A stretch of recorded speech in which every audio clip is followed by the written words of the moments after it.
Assalamualaikum warahmatullahi wabarakatuh. Perkenalkan, saya Maharani Jasinta Pumasari, S1 Pendidikan Kewarganegaraan dan Hukum Universitas Negeri Jakarta. Saya akan melaksanakan praktek kependidikan di SMK Negeri 1 Pegunungan, sehingga dalam waktu 6 bulan ke depan atau 1 semester saya akan mengambil di SMK Negeri 1 Pegunungan. Di SMK Negeri 1 Pegunungan, saya diamanai kelas 12.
Assalamualaikum warahmatullahi wabarakatuh.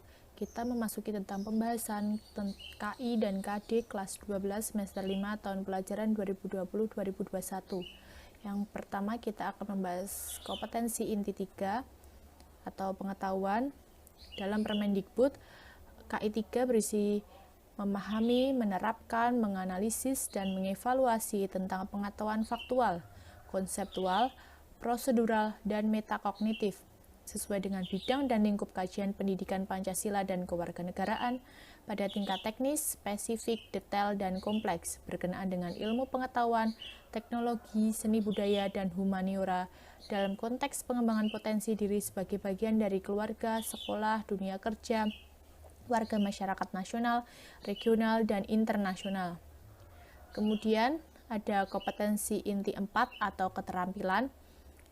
Dalam Permendikbud dituliskan bahwa melaksanakan tugas spesifik dengan menggunakan alat, informasi, dan prosedur kerja yang sesuai dilakukan serta memecahkan masalah sesuai dengan bidang kajian pendidikan Pancasila dan kewarganegaraan, menampilkan kinerja di bawah bimbingan dengan mutu dan kuantitas yang terukur sesuai dengan standar kompetensi kerja, menunjukkan keterampilan menalar, mengolah, dan menyaji secara efektif, kreatif, produktif, kritis, mandiri, dan kolaboratif, komunikatif, serta solutif dalam ranah abstrak terkait dengan pengembangan dari yang dipelajari di sekolah, serta mampu melaksanakan tugas spesifik di bawah pengawasan langsung.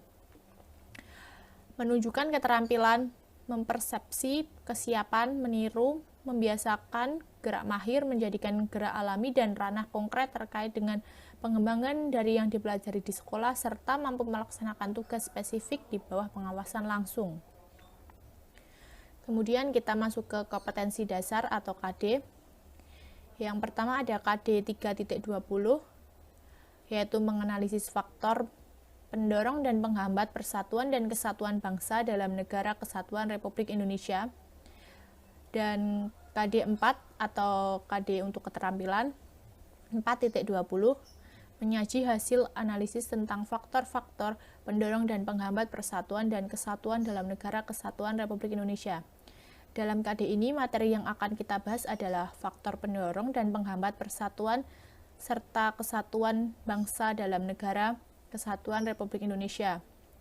Lalu untuk keterampilannya, siswa diminta untuk dapat menyajikan hasil analisis terkait tentang materi bab ini, yaitu faktor pendorong penghambat persatuan dan kesatuan dalam negara kesatuan Republik Indonesia. Lebih lengkapnya, materi pokoknya yang pertama tentang persatuan dan kesatuan. Apa yang dimaksud dengan persatuan dan apa yang dimaksud dengan kesatuan, serta prinsip-prinsip persatuan dan kesatuan, prinsip dasar antara kesatuan dan prinsip persatuan. Kemudian ada faktor pendorong dan penghambat persatuan dan kesatuan. Dan KD selanjutnya ada KD 3.21, yaitu menganalisis nilai-nilai Pancasila terkait dengan kasus-kasus pelanggaran hak dan pengingkaran kewajiban warga negara dalam kehidupan berbangsa dan bernegara. Dan keterampilan ada KD 4.21, menyaji hasil analisis tentang nilai-nilai Pancasila terkait dengan kasus-kasus pelanggaran hak dan pengingkaran kewajiban warga negara dalam kehidupan berbangsa dan bernegara. Jadi pada KD ini nanti ada kasus-kasus pelanggaran hak dan pengingkaran kewajiban warga negara dalam kehidupan berbangsa dan bernegara. Kemudian siswa dituntut untuk dapat menganalisis nilai-nilai Pancasila apa yang dilanggar dalam kasus-kasus tersebut. Lalu siswa dituntut untuk dapat menyajikan hasil analisis yang tadi telah dibuat. Kemudian ada materi pokok dari KD 3.21. Yang pertama adalah makna hak dan kewajiban warga negara. Makna hak dan kewajiban warga negara nanti akan dibahas mengenai tentang arti dari hak sendiri dan arti dari kewajiban sendiri sebagai warga negara Indonesia. Kemudian materi yang kedua ada jenis-jenis pelanggaran hak dan pengingkaran kewajiban. Jenis-jenis pelanggaran hak dan pengingkaran kewajiban dibagi menjadi beberapa jenis, seperti ada pelanggaran hak berat dan pelanggaran hak ringan. Kemudian ada kasus pelanggaran dan pengingkaran kewajiban. Nanti kasus-kasus pelanggaran dan pengingkaran kewajiban adalah kasus-kasus yang pernah terjadi di Indonesia sejak masa setelah kemerdekaan hingga sekarang. Kemudian ada upaya pemerintah dalam penanganan kasus pelanggaran hak dan pengingkaran kewajiban.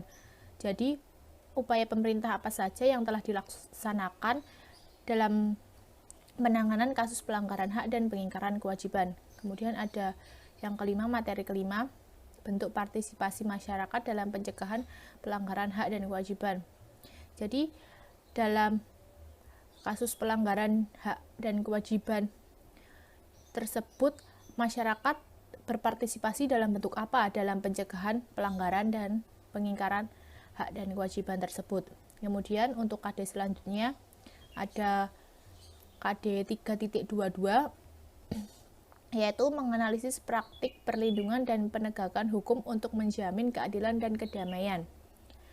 Dan keterampilannya adalah mendemonstrasikan praktik perlindungan dan penegakan hukum untuk menjamin keadilan dan kedamaian. Untuk lebih jelasnya, materi yang akan kita bahas dalam KD ini adalah yang pertama, tentang makna perlindungan dan penegakan hukum. Penegakan dan perlindungan hukum apa yang dapat dilakukan di Indonesia. Kemudian, peran lembaga hukum seperti polisi, jaksa, hakim, dan KPK dalam perlindungan dan penegakan hukum. Dalam materi ini nanti lembaga-lembaga hukum akan diperjelas terkait peran lembaga tersebut dalam penanganan penegakan hukum dan perlindungan hukum. Kemudian yang ketiga, membangun kesadaran hukum masyarakat. Cara apa saja yang dapat digunakan untuk membangun kesadaran hukum di dalam masyarakat. Kemudian KD selanjutnya ada KD 3.23 tentang menganalisis pelaksanaan pemerintah sesuai karakteristik good government. Dan keterampilannya ada KD 4.23, menyaji hasil analisis tentang pelaksanaan pemerintahan sesuai karakteristik good governance. Kemudian materi untuk KD 3.23 yaitu yang pertama adalah pengertian good governance, yang kedua adalah karakteristik kepemerintahan yang baik, bagaimana kepemerintahan yang baik itu yang harus dilaksanakan di Indonesia. Yang kedua adalah tata kepemerintahan yang baik di Indonesia, bagaimana dengan tata kepemerintahan yang baik di Indonesia sekarang ini, apakah sudah baik atau dalam proses menuju baik. Yang terakhir ada permasalahan dalam rangka penerapan tata kepemerintahan yang baik. Jadi permasalahan-permasalahan apa saja yang menghambat Indonesia dalam tata kepemerintahan yang baik, seperti itu. Berikut tadi adalah KD-KD yang akan kita bahas dalam satu semester ke depan. Ada 4 KD, 3.20, 3.21, 3.22, dan 3.23. Kemudian setelah ini akan dilanjutkan dengan film pendek atau video singkat terkait dengan materi pada bab selanjutnya atau pertemuan yang akan datang. Mohon untuk dicermati dan nanti akan ada tugas di akhir video.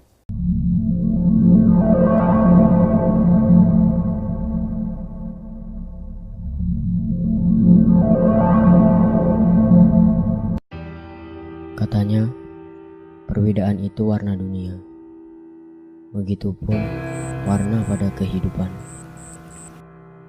Dunia tanpa perbedaan bagaikan hidup tanpa oksigen. Karena suka, tawa, dan duka itu akan ada di dalam perbedaan. Namun, aku masih tidak percaya semua itu. Karena perbedaan ialah selisih dari kehidupan kita. Wih, si Abon mau lewat mikir.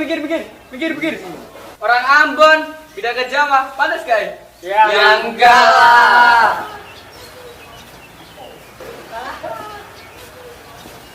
Emang masalah orang Ambon pindah ke Jawa? Masalah lah. Hah?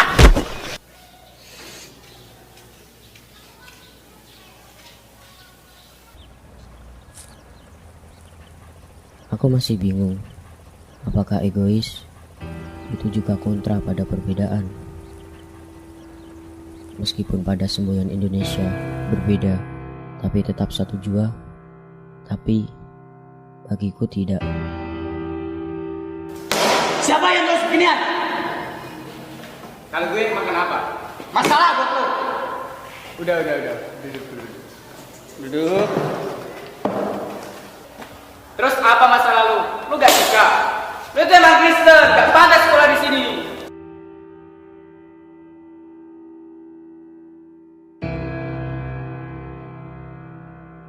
Namun kini aku sadar bahwa dalam kehidupan di dunia itu berputar. Perbedaan siang dan malam menjadi keindahan kehidupan kita di dunia. Bahwa perbedaan juga dapat saling bermanfaat satu sama lain. Karena warna terindah di dunia ialah perbedaan yang tercantum pula pada semboyan negara kita. Bhinneka Tunggal Ika. Berbeda-beda tapi tetap satu jua.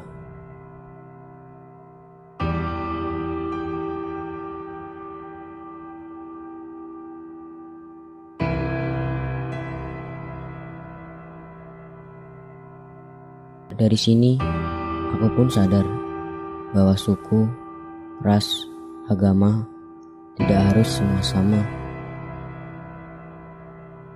Karena jika seluruh kehidupan di dunia sama, maka tidak ada keindahan dalam kehidupan itu.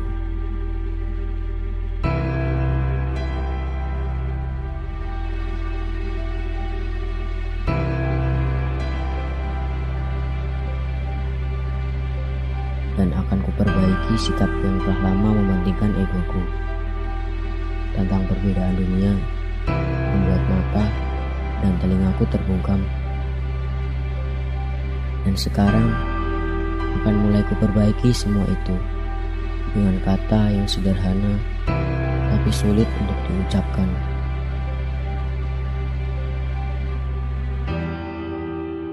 Maaf ya.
Mbak.